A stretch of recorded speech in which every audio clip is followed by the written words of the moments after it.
కాశ్మీర్ ఇప్పుడిప్పుడే ప్రశాంత వాతావరణం, ఉద్రిక్తతలు తగ్గినాయి, ఉగ్రవాదుల అటాకులు తగ్గినాయి, ప్రశాంత వాతావరణంలో టూరిస్టులు విపరీతంగా వస్తున్నారు, కోట్ల మంది వస్తున్నారు. అక్కడోళ్ళు ఈ 370 రద్దు తర్వాత వాళ్ళకి హక్కులు వచ్చినాయి, రిజర్వేషన్స్ వచ్చినాయి, ఉద్యోగాలు చేస్తున్నారు. అక్కడ పోలీసులు కూడా మేము భారతదేశ పోలీసులు అన్నటువంటి దీంతో వచ్చారు. అట్లాగే అక్కడ ప్రజలు కూడా మేము భారతీయులు అని చెప్పుకుంటున్నారు, చక్కగా తింటున్నారు, బ్రతుకుతున్నారు.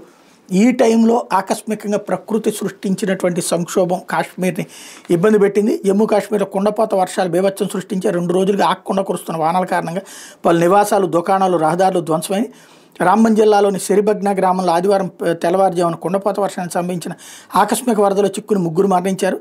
ధరంకుండ్ గ్రామంలో మెరుపు వరదలకు దాదాపు 40 ఇళ్లు ధ్వంసమైనాయి. సుమారు 100 మందిని పోలీసులు రక్షించినట్టు అధికారులు చెప్పారు. మెరుపు వరదల కారణంగా అనేక వాహనాలు కొట్టుకుపోయాయన్నారు. జమ్మూ శ్రీనగర్ జాతీయ రహదారి వెంట నాస్రీ బనీహాట్ల మధ్యన 12 చోట్ల కొండచేరులు, మట్టి పెళ్లలు విరిగిపడ్డాయని చెప్పారు. 250 కిలోమీటర్ల పొడవైన ఈ రహదారి మీద వందల వాహనాలు చిక్కుకుపోయినాయి. శిథిలాల కింద వాహనాలు కూడా కూరుకుపోయినాయి.